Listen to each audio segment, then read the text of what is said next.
Muy buenas tardes, Dios los bendiga. Bienvenidos sean a nuestra reunión dominical, Cristo en nuestra familia. Le damos gracias a Dios por permitirnos tener este tiempo para compartir su palabra. El Señor es bueno, el Señor es un Dios de misericordia y un Dios de gracia. La palabra de Dios dice que Dios no desea que ninguno de nosotros se pierda en la eternidad, sino que todos vengan a la luz del entendimiento,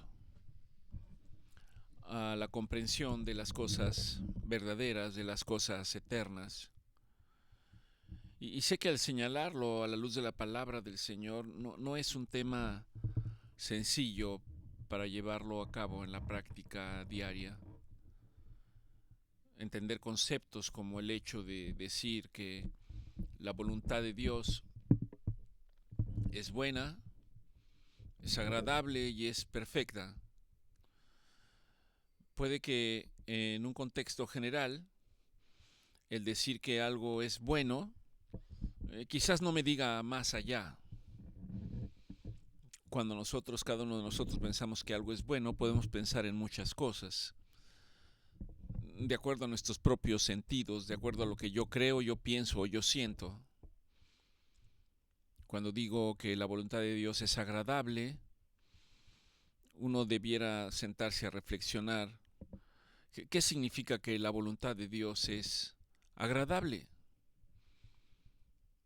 Agradable es algo que trae una sensación de placer o gusto a mis sentidos. Podemos hablar de que estamos en una reunión agradable, que nos sentimos bien, y subrayo la palabra sentir, yo siento. Podemos decir que estamos en un lugar en el que se respira tranquilidad y es agradable estar ahí porque no hay presiones. Podemos decir que es agradable, quizás porque nuestros sentidos del gusto es algo que trae un buen sabor, que de ninguna manera es desagradable y que es perfecta. ¿Cómo mido yo o considero que algo es perfecto? Algo que no tiene defecto, algo que no tiene impurezas, algo que no tiene imperfecciones. Luego entonces, cuando Dios desea hacernos saber que su voluntad es buena, es agradable y es perfecta, aquí una pregunta para todos nosotros es: ¿en qué estoy pensando cuando yo considero estos aspectos de la palabra de Dios sobre la voluntad de Dios? El jueves pasado no tuvimos oportunidad de tener nuestra reunión por cuestiones de agenda. Eh, Les pedimos su comprensión, siempre es nuestro deseo pedirle a Dios que nos dé la oportunidad de este espacio. Siempre, siempre hay alguien que está en alguna situación en particular de necesidad. Siempre hay alguien que desea una palabra de aliento. Siempre hay alguien que desea una palabra de exhortación. Oramos para que la palabra del Señor cumpla todos estos aspectos.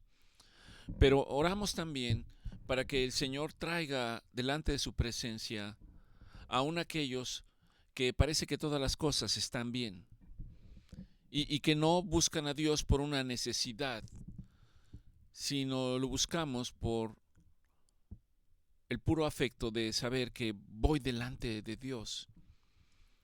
¿Habrá este sentir en nosotros? ¿Habrá este sentir de decir, quiero ir delante del Señor? Porque eso me produce mucha tranquilidad. Quiero ir delante del Señor porque me permite reflexionar en cosas que de otra manera no haría.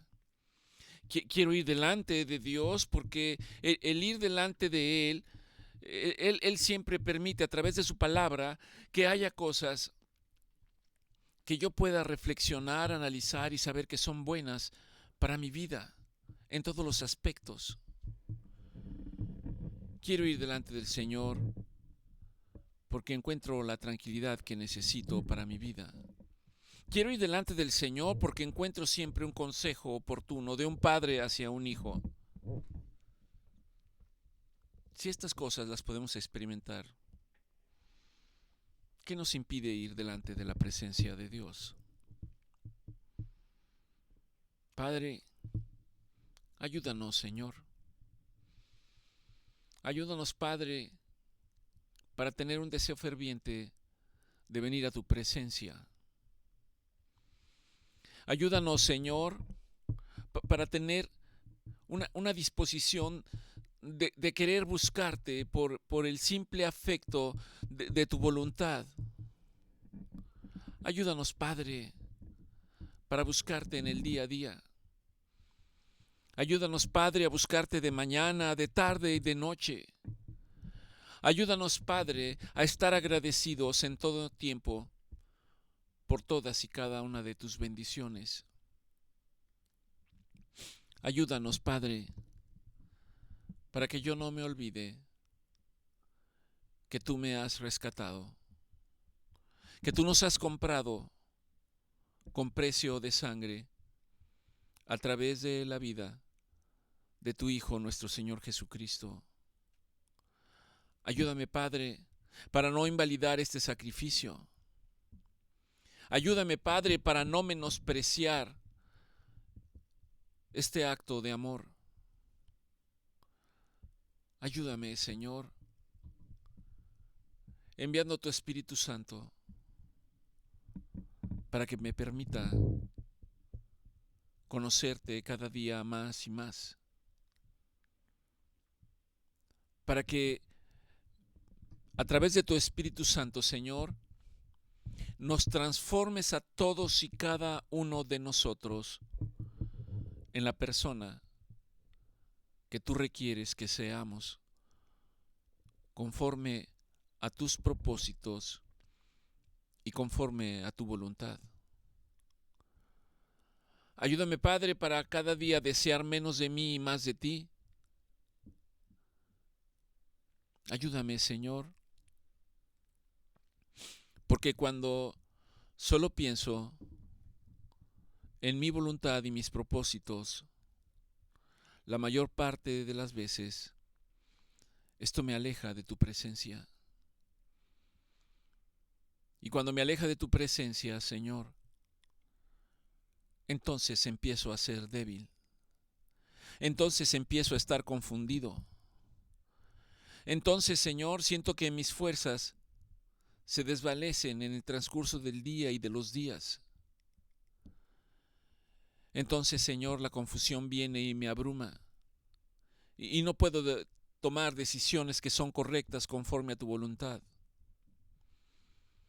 Por eso, Señor, hoy elevamos nuestra oración para decirte, Señor, no nos dejes, Señor. No nos dejes alejarnos de ti, no nos dejes caer en tentación, no nos sueltes de tu mano, Señor.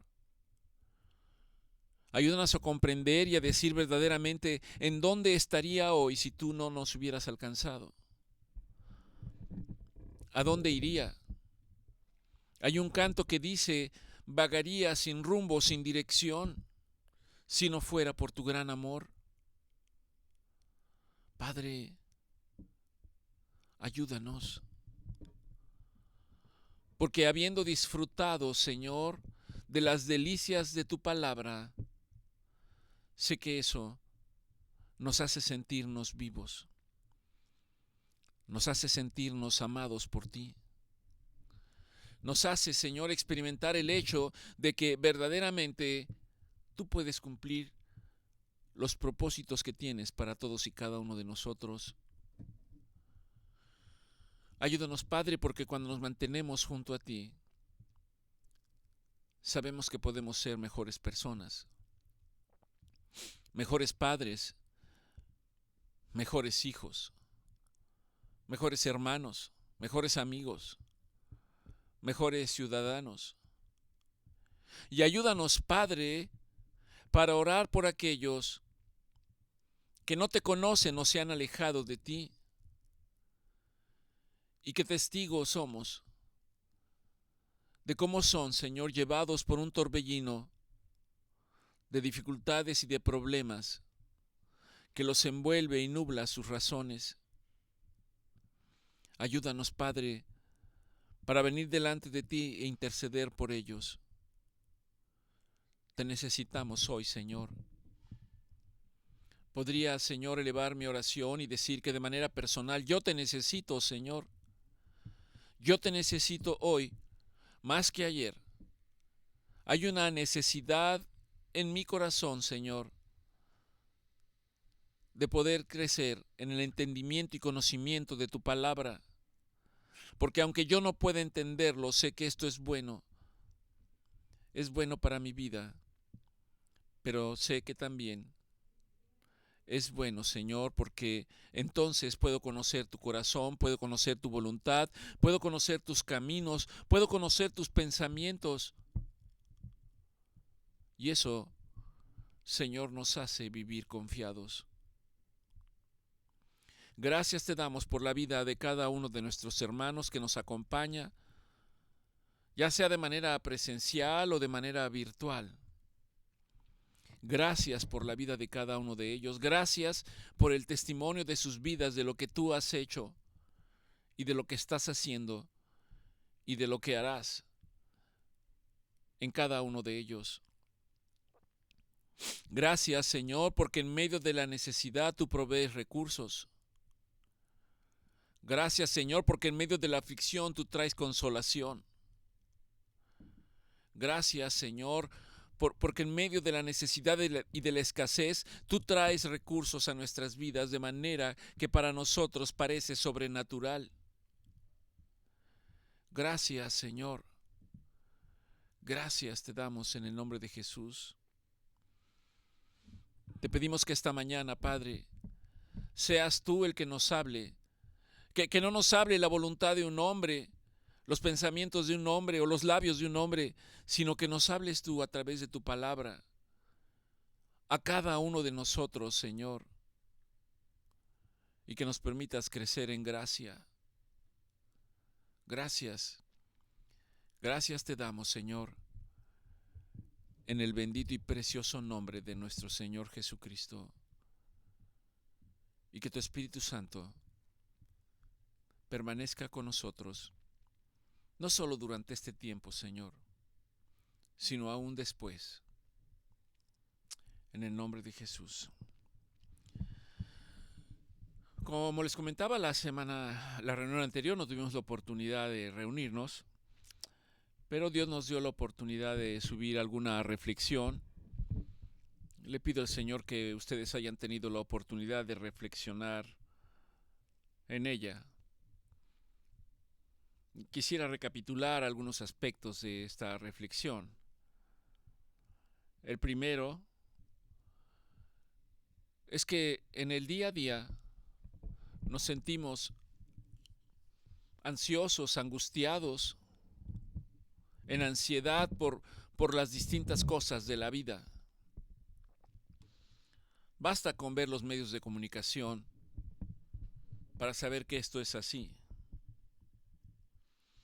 Y saber que ante estas circunstancias el corazón del ser humano sin Dios se desvanece.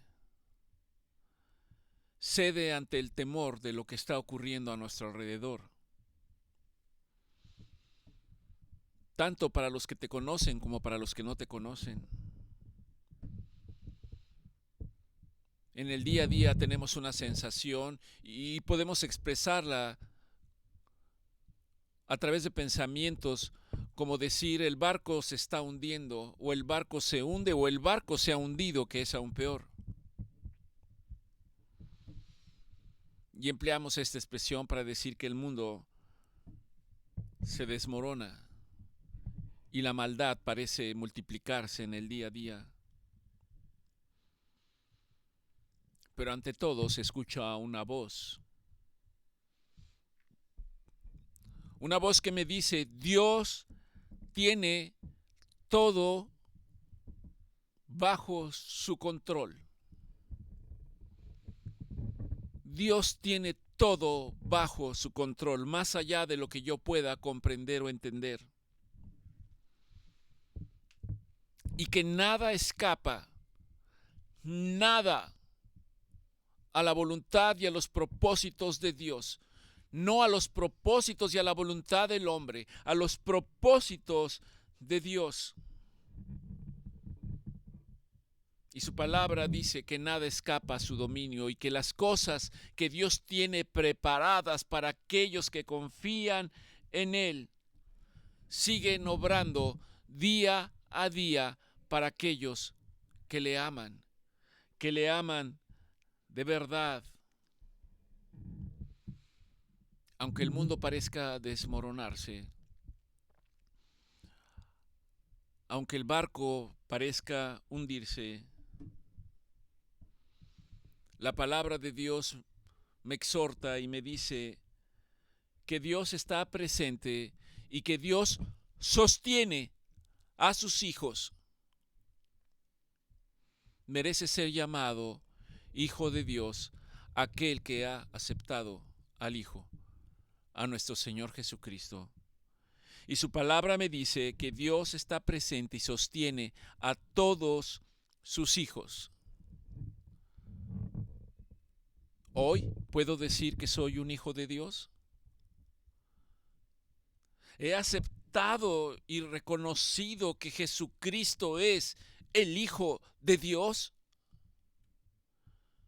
Si aún no lo ha hecho, este es un buen tiempo para que usted lo haga. No tiene que ir ante alguien públicamente. Usted puede hacerlo ahí donde está ahora. Y decirle al Padre, Señor, reconozco que Jesucristo es el Hijo de Dios. Que Jesucristo es mi Redentor. Que Jesucristo es mi Salvador. Y puedo levantar mi voz y decir, Señor, ayúdame, ayúdame, ayúdame. Ten misericordia de mí. Y que yo pueda decir, al saber que tú me sostienes con tu diestra de poder, que no tengo temor de mal alguno, en la certeza de que Dios gobierna todas las cosas. Le damos gracias al Señor, sabiendo que la fe y la esperanza en nuestro Señor Jesucristo es lo que nos sostiene más allá de cualquier situación adversa, de cualquier situación de desastre, de cualquier situación de calamidad. Esto lo hicimos llegar a ustedes a través de una reflexión. Yo espero que hayan tenido la oportunidad de reflexionar en ella. Quiero agregar que no se envía simplemente para que usted sea simpatizante de las cosas que les enviamos. La tierra está llena de simpatizantes. Simpatizantes inconformes. Simpatizantes que no obtienen lo que desean. Simpatizantes que son defraudados por los líderes. No es para que seamos simpatizantes. Es para tener una reflexión, un alto y reflexionar en las cosas que Dios tiene que decirnos en el día a día. Y aquí el punto importante y del cual seguiremos insistiendo. Tenemos que ir a la palabra de Dios. Todo el tiempo buscando, investigando, haciéndonos preguntas. Y déjeme decirle que la respuesta es Dios. Dios le va a mostrar. Dios le va a hablar. Y cuando esto suceda,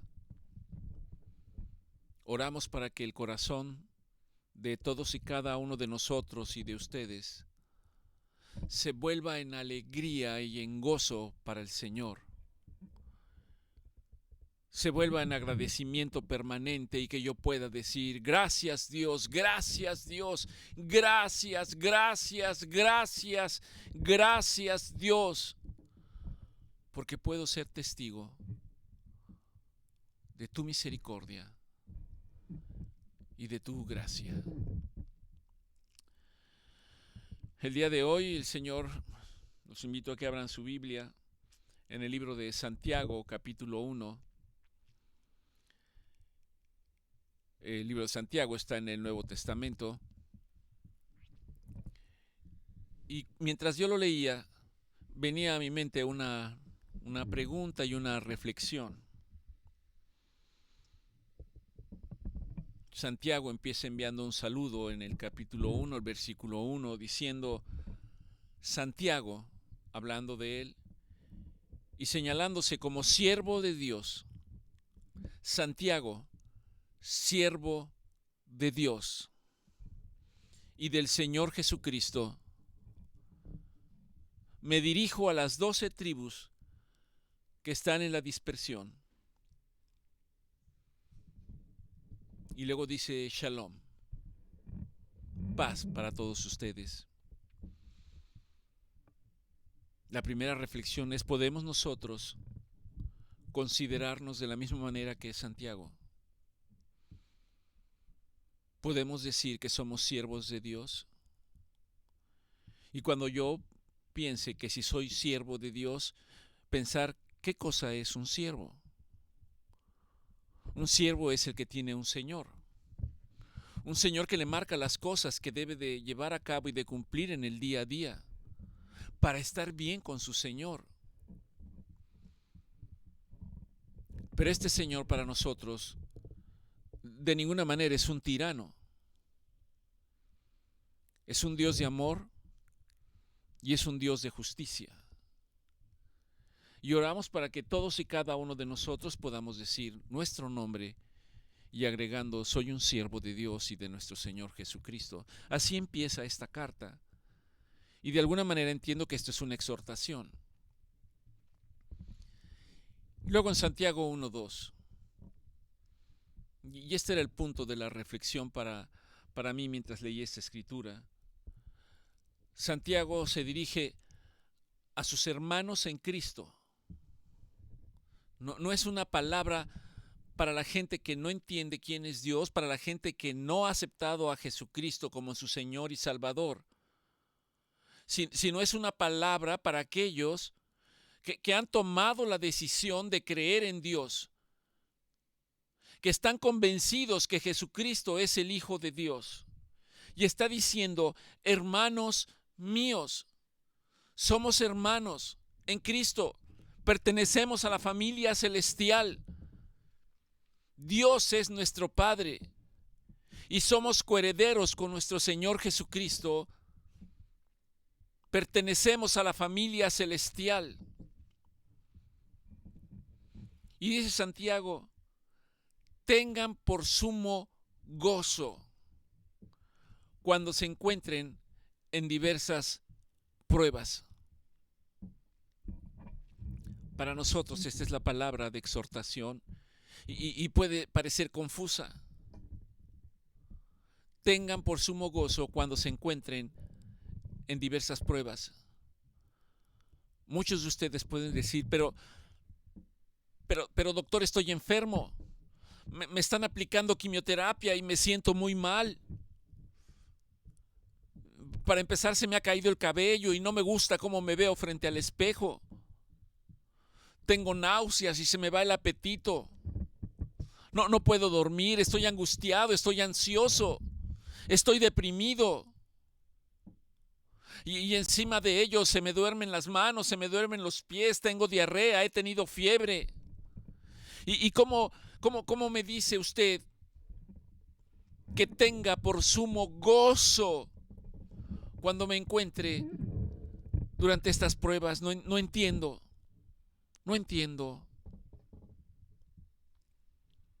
Pero la palabra de Dios va más allá de lo que yo puedo comprender o entender.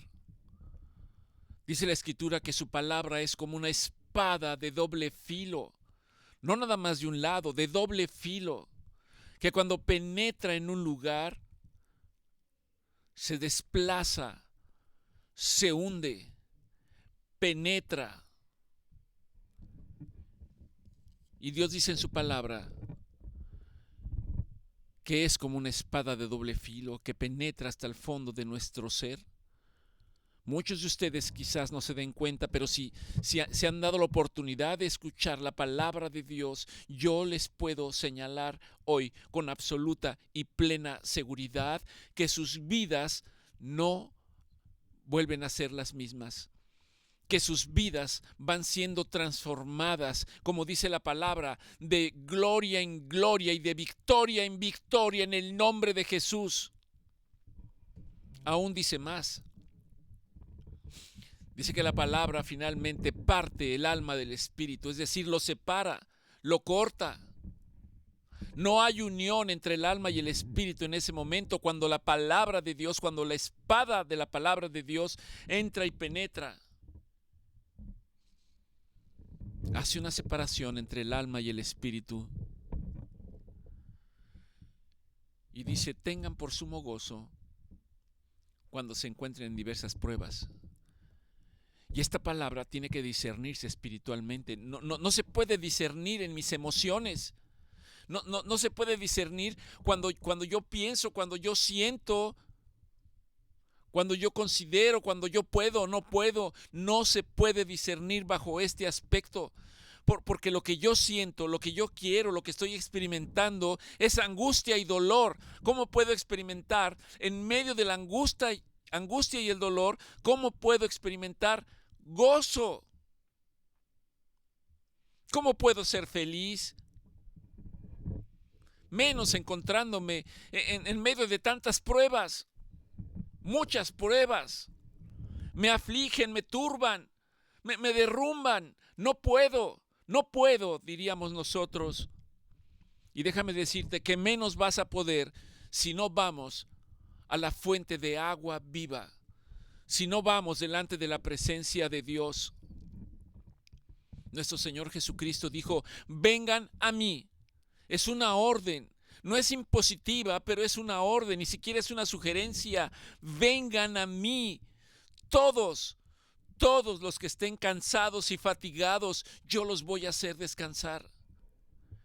Y no solo los voy a hacer descansar, sino que hallaréis gozo y paz para vuestras almas. Y aquí está nuevamente, hallaréis gozo y paz. El gozo tiene que ver con la paz interior de la persona.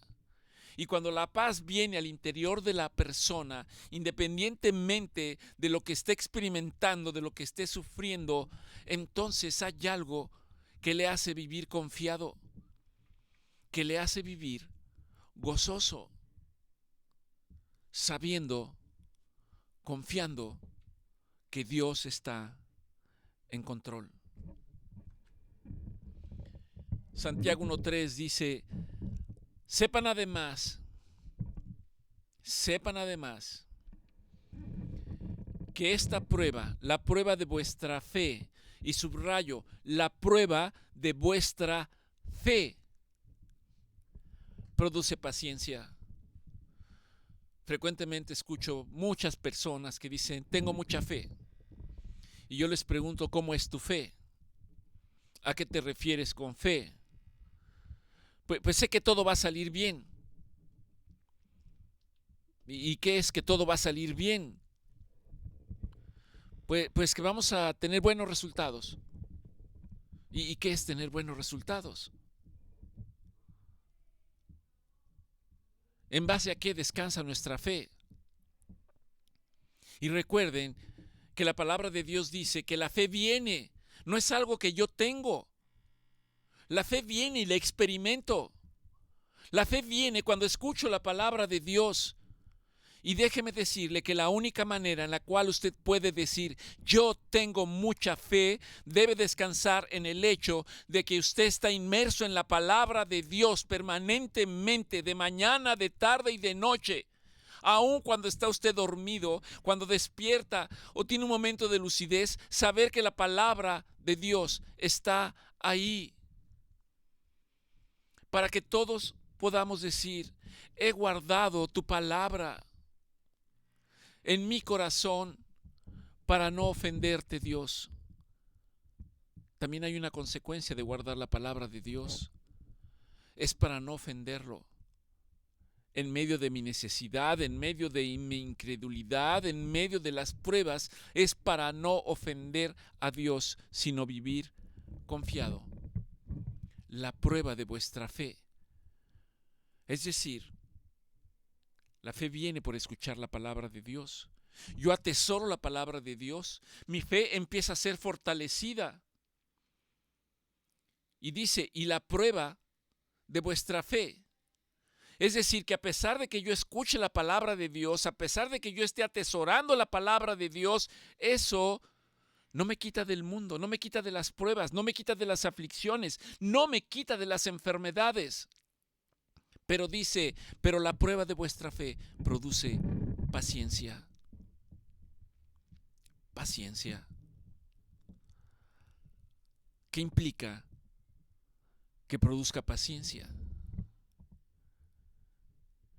Implica esperar y estar confiado en que Dios tiene todo bajo control. Y yo sé que el decirlo, simplemente el decirlo así, pareciera que está bien hasta que nosotros mismos, yo mismo estoy pasando o experimentando una prueba, una circunstancia difícil en la que parece que no encuentro la salida, pero allí precisamente en ese punto en el que parece que yo no encuentro la salida, yo tengo que ir al recurso que he estado acumulando. Yo tengo que ir a la palabra de Dios para que la palabra de Dios me sostenga, me anime, me fortalezca. Es así como funciona. Por eso dice la prueba de vuestra fe. Cuando venga la prueba, yo tengo que tener el recurso allí, en mi mente, en mi corazón, en mi boca, todo el tiempo. Yo le pregunto, ¿tiene usted el recurso de la palabra de Dios permanentemente en su mente? ¿Tiene la palabra de Dios y el recurso permanentemente en su corazón? ¿Tenemos la palabra de Dios como recurso permanentemente en nuestra boca? Si la respuesta es no, no, entonces somos como las olas del mar y las hojas del árbol que el viento las mece de aquí para allá y que no tienen sostén, no tienen fundamento. Esta es la importancia. La prueba de vuestra fe produce paciencia. Y luego continúa diciendo Santiago 1:4, mas tenga la paciencia su obra completa. La paciencia, el esperar, el confiar, dice que va a tener un resultado y habla de una obra completa.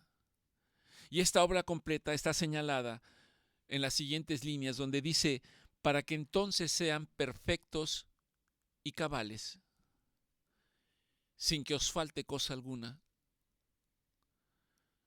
De repente yo puedo pensar en esto y parece que no logro comprender o entender. Para que seáis perfectos, para que seáis cabales, sin que os falte cosa alguna. ¿Qué implica perfección? ¿Qué implica la cabalidad? Y como su nombre lo dice, perfecto es que no tiene ningún defecto. Perfecto es que no tiene algo que yo piense que está mal hecho, que está mal construido, que esté perfecto.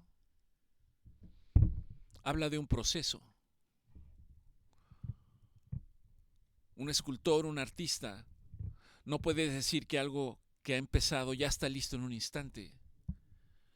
Lleva un proceso.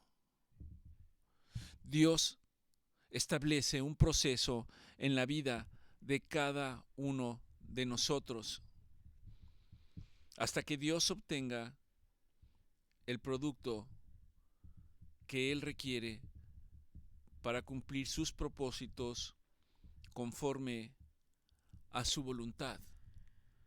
Nuestro Señor Jesucristo lo expresó de una manera muy contundente, diciendo: Señor, Padre, no se haga mi voluntad, sino se haga la tuya. El Señor quiere prepararnos a través de las distintas pruebas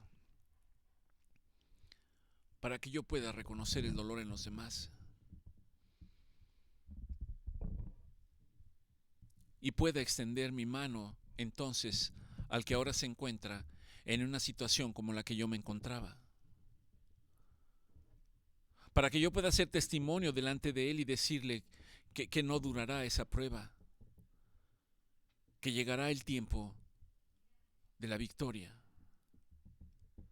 para que yo pueda hablarles de que hay una diferencia entre felicidad y gozo.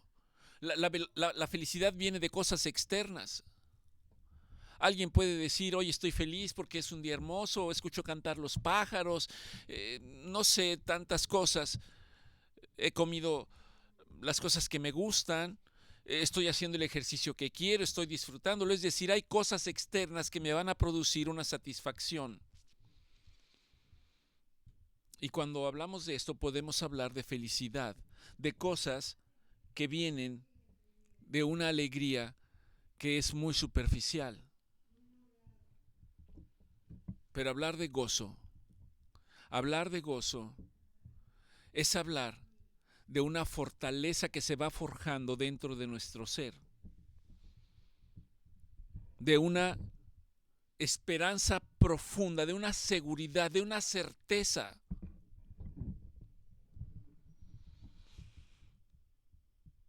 Es como un niño que está esperando la llegada de su padre o de su madre si es que trabajan.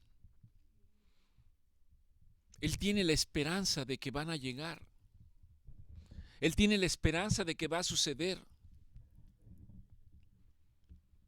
Y cuando ve llegar a sus padres, a su madre o a su padre, este niño explota en felicidad, explota en gozo. Hay una alegría interna. A esto es a lo que se está refiriendo Santiago. Experimentar ese gozo en medio de la prueba. Tener por sumo gozo en medio de la espera, en medio de la incertidumbre. Tener por sumo gozo. El Señor quiere llevarnos a ese punto. Estar confiado.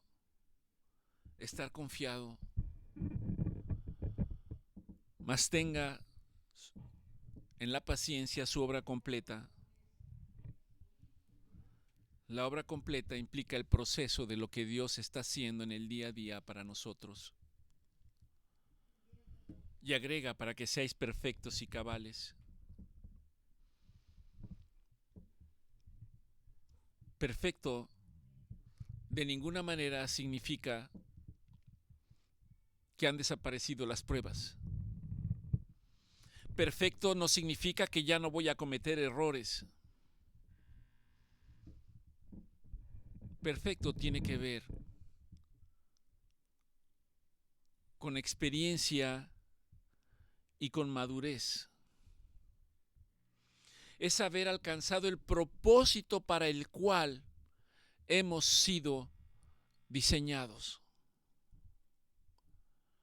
Y cuando se ha alcanzado el propósito para lo cual hemos sido diseñados, entonces podemos hablar de que somos perfectos. Esta perfección ha venido a través de la perseverancia.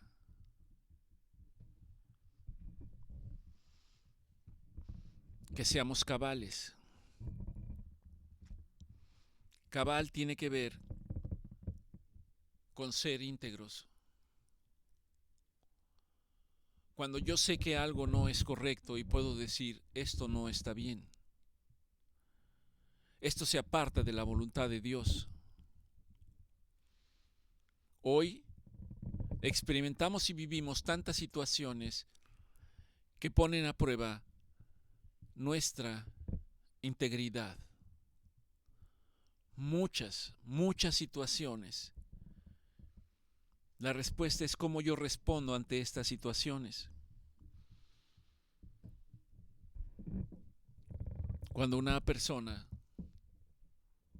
ha alcanzado el grado de madurez, cuando una persona es cabal, entonces se refleja a través del amor, de la obediencia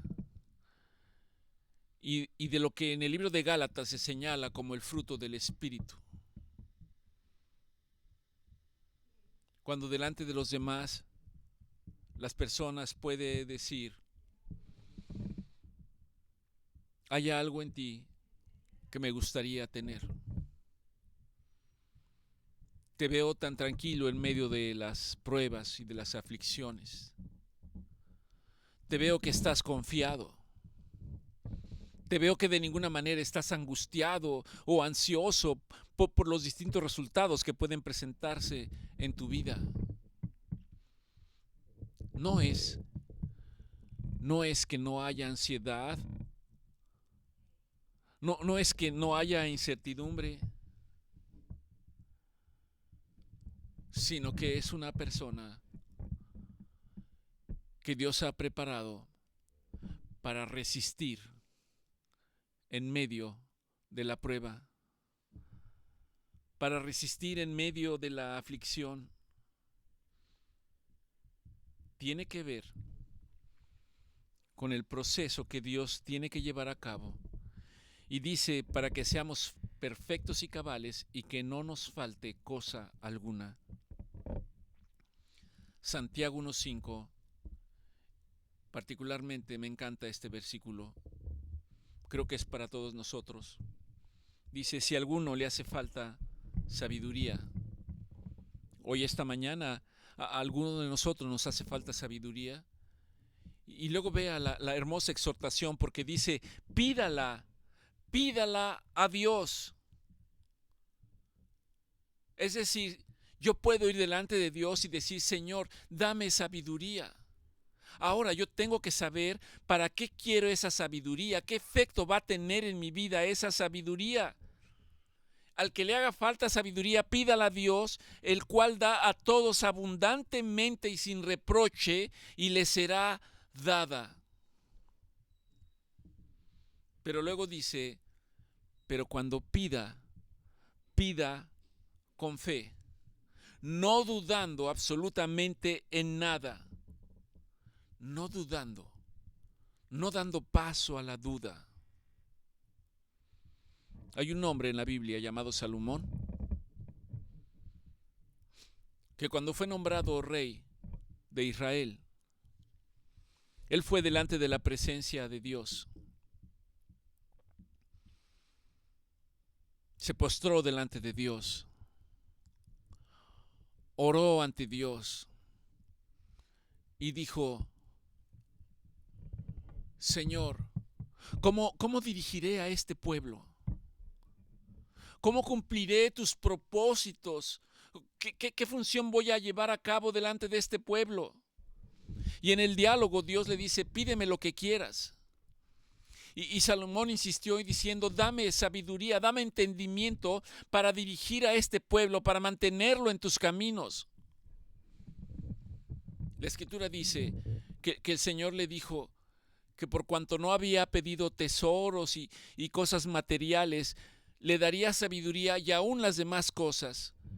Pero llama la atención que habiendo pedido sabiduría, en sus últimos días este hombre se extravió, se perdió en sus pensamientos, se perdió en la vanidad de sus reflexiones.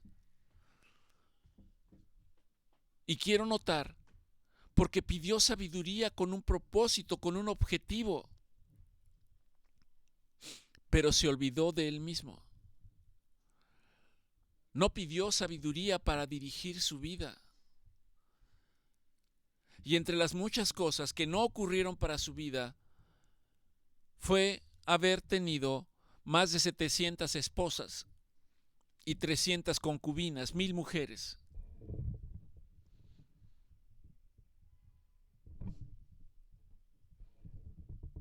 De manera irrisoria alguien diría, pues si un hombre casado no puede con 2 mujeres, una mujer no puede con 2 hombres, menos con 1000. Pero el problema, más allá de esta cuestión irrisoria, no era el hecho de que tuviera tantas mujeres, es que estas mujeres adoraban a otros dioses, veneraban a otros dioses, y entonces entró la confusión a la vida de Salomón y trajo desesperanza. Y eso está reflejado en el libro de Eclesiastés, en donde si uno analiza a detalle, uno puede encontrar destellos de amargura en lo que Salomón está expresando. Porque dice, vanidad de vanidades, todo es vanidad, no hay nuevo, no hay nada nuevo debajo del sol. Lo que fue es y lo que es volverá a ser, y las cosas seguirán repitiéndose. No hay escapatoria, no hay una perspectiva, todas las cosas son tan rutinarias. Vanidad de vanidades, todo es vanidad. Y esto refleja que había perdido la ilusión, había perdido la esperanza de agradar a ese Dios soberano, a ese Dios omnipotente, a ese Dios omnisciente, a ese Dios sublime.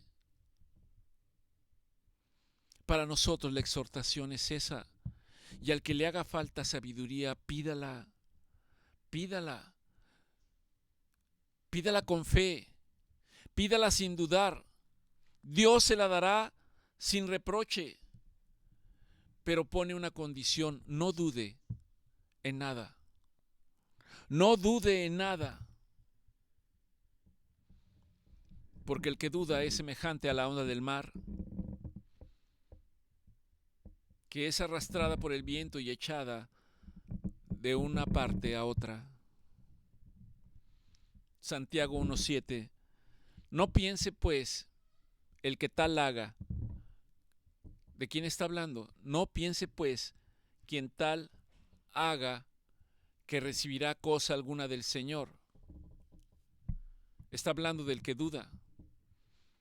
Está hablando del que no tiene confianza. Está hablando del que está pidiendo sin fe. Dios quiere llevarnos al punto de decir: Señor, mi vida está en tus manos. Mi familia está en tus manos. Todas las cosas dependen de ti. Haz conmigo conforme a tu voluntad.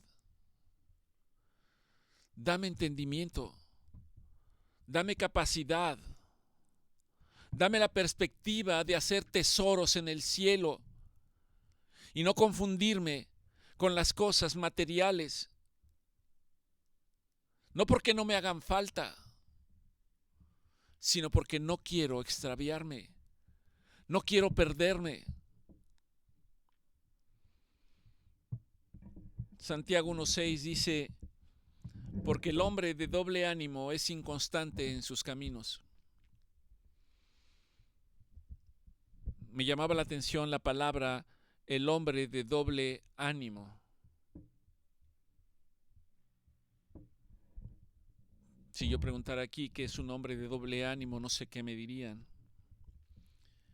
Parece que el término tiene que ver con un hombre con un pensamiento doble, con una doble psique, que están en conflicto, que están en confusión, que no hay un acuerdo en las cosas que se piensa. En un instante puedo estallar en alegría, en gozo, en confianza, y en otro instante puedo haber perdido toda la esperanza. Nuestra esperanza debe estar en Jesús. Nuestra confianza debe estar en el Dios eterno. Mi confianza debe de estar en la palabra de Dios, el cual me dice: no te dejaré, no te desampararé, siempre te sostendré con mi diestra de poder. Tú no me ves, pero yo estoy contigo. Y estas palabras deben de ser el predominante en mi mente, sin dejar lugar a duda alguna.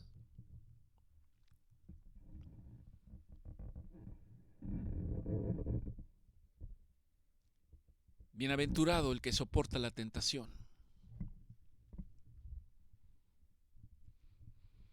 Bienaventurado el que soporta las pruebas.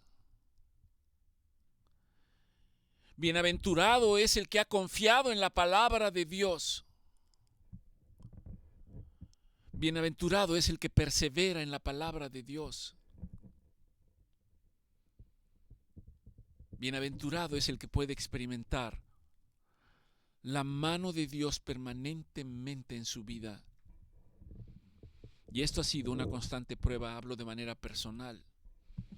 Muchas veces, aún conociendo la palabra de Dios, he dudado de que cosas puedan ocurrir. Y dice la palabra de Dios que para avergonzar a aquellos que se creen sabios, para avergonzar a aquellos que se creen entendidos, entonces Dios hace las cosas para dejar una clara evidencia y muestra de que Dios está en control. Más allá de lo que yo pueda comprender o yo pueda entender, Dios está en control. Dios está en control de sus vidas. Dios está en control de sus casas. Dios tiene el control de todos y cada uno de nosotros. Y si Dios tiene el control, Dios me dice: ¿por qué dudas? ¿Por qué dudas? ¿Acaso no soy yo Dios? El Dios eterno, el Dios todopoderoso, el Dios que todo lo puede. ¿Acaso hay algo imposible para mí? Y Dios dice: si yo lo dije y dije que haría, yo lo haré. Todo lo que tienes que hacer es creer. Creer, porque para el que cree, todo le es posible. Bienaventurado el que soporta la tentación. Y está hablando del que está fundamentado en la palabra de Dios, el que sus pies están puestos sobre la roca, el que su mente está descansando permanentemente en la palabra de Dios. Y luego agrega y dice: porque cuando haya resistido la prueba, y vean el resultado, dice: recibirá la corona de la vida que Dios ha prometido a los que le aman. Recibirá la corona de la vida. Alguien puede decir: pero es que yo quiero las riquezas en este mundo. Es que yo quiero experimentar las cosas que Dios tiene para mí en este mundo. ¿De qué me puede servir pensar en la vida eterna? Déjeme decirle que estos pensamientos no son pensamientos de Dios. Son pensamientos de confusión. Son pensamientos de falta de confianza. Son pensamientos que no están fundamentados en la palabra de Dios. La Escritura me dice: hay caminos que para el hombre parecen verdad, parecen ciertos, pero cuyo único resultado es muerte. Y no habla solo de muerte física, habla de muerte eterna. Santiago 1:13 dice: cuando alguno de nosotros es tentado, no diga que es tentado por parte de Dios. Esta es una expresión relativamente común. Personas expresan y dicen, bueno, es que Dios me envió esta enfermedad. Dios me envió esta prueba. En ocasiones no puedo yo exhortar ni argumentar. Ciertamente todas las cosas dependen de Dios, pero Dios no necesita tentar a nadie. Dios no necesita enviar una prueba a alguien. Dios lo que necesita es nuestra fidelidad. Lo que necesita es nuestro interés por buscarlo. Lo que Dios necesita es que yo vaya a su palabra, que yo comprenda su palabra, que yo atesore su palabra, que yo ponga en práctica su palabra. Y en la medida que yo pongo en práctica estas cosas, Dios dice que entonces voy a ser testigo de la misericordia de Dios. Porque comprenderé las cosas que fuera de la palabra de Dios no podía comprender ni entender. Y entonces podré entender que ante diversas pruebas y ante diversas situaciones por las cuales el ser humano experimenta, al final hay un resultado. Y ese resultado tiene que llevarnos para dar un reflejo del corazón de Dios y tener misericordia por los que lloran, misericordia por los que sufren, para llevar consuelo para aquellos que están desconsolados, para llevar palabras de exhortación, palabras de ánimo. Hay una necesidad. Dios establece vasos y utensilios que requieren ser usados por Dios para sus propósitos y para cumplir su voluntad. De tal manera que Santiago nos dice y nos exhorta, Dios no puede ser tentado y Dios no tienta a nadie. Cuando alguno de nosotros está experimentando una prueba, está experimentando una tentación, está experimentando una tribulación, dice que cada uno de nosotros somos tentados a causa de nuestra concupiscencia. Somos atraídos y seducidos por nuestra concupiscencia. Déjeme le expreso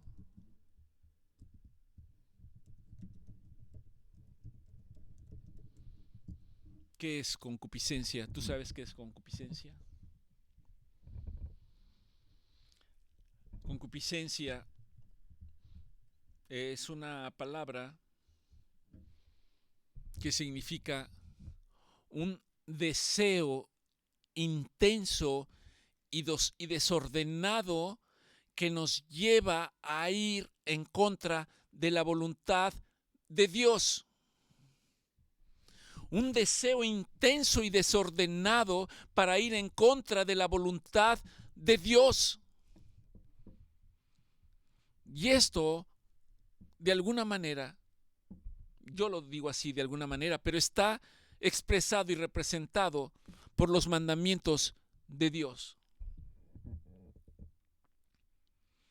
Hay un deseo en el corazón del hombre que no conoce a Dios para ir en contra de estos mandamientos.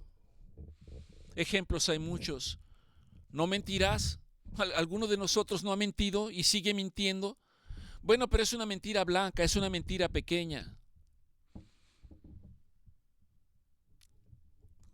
Cuando nuestro hijo era pequeño, veníamos en el carro y ahora prácticamente te paran en cualquier semáforo y se acercan personas que están pidiendo dinero. Cuando esas personas se acercaban para pedir dinero, yo hacía una señal de decir que no traía. Mi hijo, que venía en la parte de atrás, decía, no es cierto, sí tienes ahí en el cenicero, traes monedas, ahí traes dinero, dale. Una mentira es una mentira. No importa el tamaño de la mentira. La palabra de Dios dice: no matarás. No solo se refiere al acto de derramar sangre o de quitarle la vida a una persona. A veces lo hacemos quitándole las ilusiones y la esperanza a las personas. En mi escenario médico, en algunos escenarios, en algunos pacientes cuando tienen enfermedades que le llaman catastróficas, a veces los profesionales de la salud expresan: le quedan 2 meses de vida, le queda 1 mes de vida, usted se va a morir. Y eso es una losa pesada para la persona que no puede llevarla. Y de alguna manera empieza a morir desde ese momento.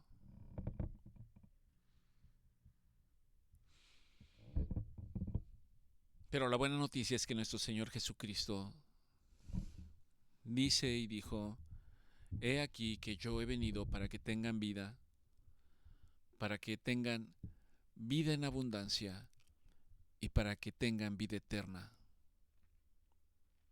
Y aquel que cree en mí, aunque esté muerto, vivirá. Y aquel que cree en mí, aunque esté muerto, vivirá. La concupiscencia tiene que ver con esto, con un deseo que hay en el corazón del hombre para no hacer la voluntad de Dios. Y esto principalmente es el reflejo de nuestras almas. Hemos hablado de esto, que podríamos resumirlo en el yo creo, yo siento, yo puedo. Ante situaciones distintas, yo no estoy de acuerdo, yo no creo que sea así. Yo siento que no es así. Yo considero que no es así. Y la palabra fundamental es yo. Esto habla de soberbia y habla de vanidad. Habla de un deseo de sobresalir. Yo.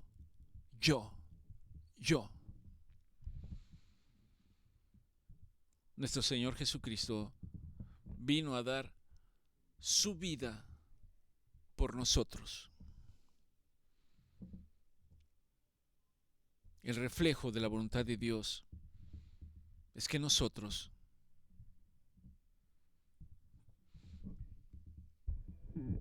seamos capaces de compadecernos por los demás, aún antes de nosotros. Entonces la concupiscencia da origen, da luz al pecado, y el pecado, siendo consumado, da luz a la muerte.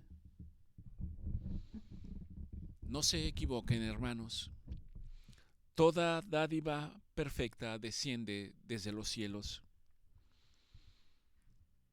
por el Padre de las luces, en el cual no hay mudanza ni sombra de variación, el cual nos ha hecho nacer por la palabra de verdad. ¿Cuál es la palabra de verdad? Es su palabra. Su palabra. Señor, gracias te damos por tu palabra. Ayúdanos, Señor, para saber que lo que tú, Señor, nos hablas a través de tu palabra, lo haces a través de tu palabra ungida con tu Espíritu Santo. No a través de las interpretaciones del ser humano. En tu palabra nos das entendimiento de que tú haces como quieres, cuando quieres, a la hora que quieres, Señor, porque eres soberano. Y no hay nadie que pueda decirte por qué lo haces o para qué lo haces. Señor, ayúdanos a crecer para ser verdaderamente siervos, para ser verdaderamente esclavos por amor.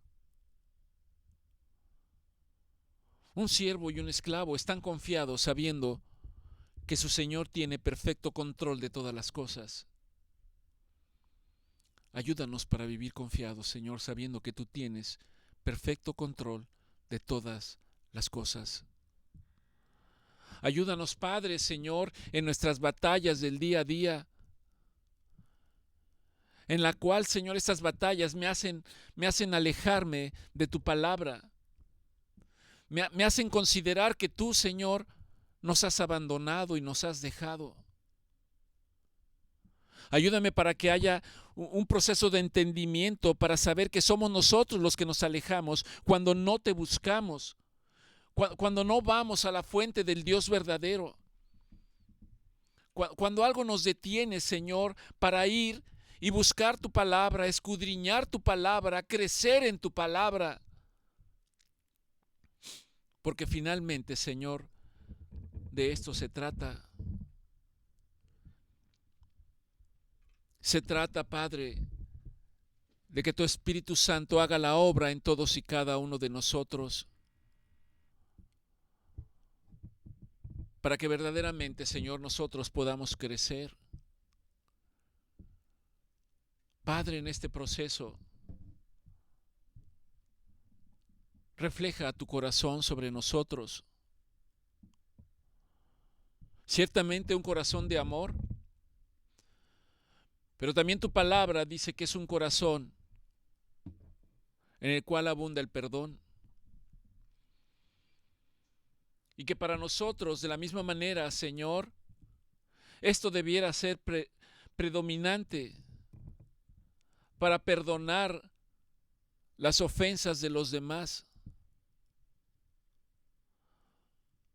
para que tú también nos perdones. Y además de perdonar, Señor, para bendecir a nuestros enemigos, para bendecir a los que nos maldicen, para bendecir a los que nos persiguen, para bendecir a los que nos ultrajan. Y en la medida, Padre, que nosotros podemos perdonar y bendecir, sabemos, Padre, que esto toca a tu corazón y que tú sigues derramando tu misericordia sobre la vida de cada uno de nosotros. Padre, necesitamos, Señor, necesitamos de tu presencia en nuestras propias vidas, necesitamos de tu presencia en nuestras casas, necesitamos de tu presencia en el lugar en el que vivimos. Necesitamos de tu presencia para hacer testimonio ante nuestros vecinos. Necesitamos de tu presencia, Señor, para que nuestras ciudades sean transformadas. Necesitamos de tu presencia, Padre, para que tú traigas el corazón de aquellos, Señor, que tú has puesto en posición de liderazgo para que sean hombres y mujeres temerosos de tu palabra. Necesitamos que tú nos des la capacidad, Señor, de orar en todo tiempo y en todo momento, dice tu palabra, por todos los hombres de la tierra, particularmente por los que están en eminencia. Pero ayúdanos y enséñanos a orar, Señor. Ayúdanos a enseñar, Padre, como tú llevaste a tu siervo Elías, Señor, a clamar por una ciudad que te había dado la espalda, que se había olvidado de ti, y que este hombre se levantó y oró, Padre, pidiéndote que no lloviera durante mucho tiempo, y esto llevó a la sequía de estas ciudades, a la falta de fruto, a la escasez en las casas. Oraba mal. No, Señor, él oraba porque sabía que de esta manera los demás volcarían su corazón de nueva cuenta para buscarte, para reconocer al Dios eterno, para decir, Señor, perdónanos porque nos hemos olvidado de ti. Y hoy, Señor, es la misma situación. Enséñanos a orar. Enséñanos a orar, Señor. no nada más para nuestros deleites y nuestros propósitos, sino para pedir tu voluntad, Padre, para pedir que sanes nuestra tierra, que restaures nuestra tierra, Señor, que restaures nuestra nación. Padre, danos entendimiento, enséñanos a orar. Ten misericordia de nosotros. Padre, y ciertamente te pido por la vida de todos y cada uno de mis hermanos que se encuentran en situaciones de necesidad física por diversas enfermedades, pero sobre todo pidiendo, Padre, para que tú sanes sus almas, para que tú deposites de tu Espíritu Santo sobre la vida de ellos, para que traigas hambre a sus vidas, hambre de tu palabra.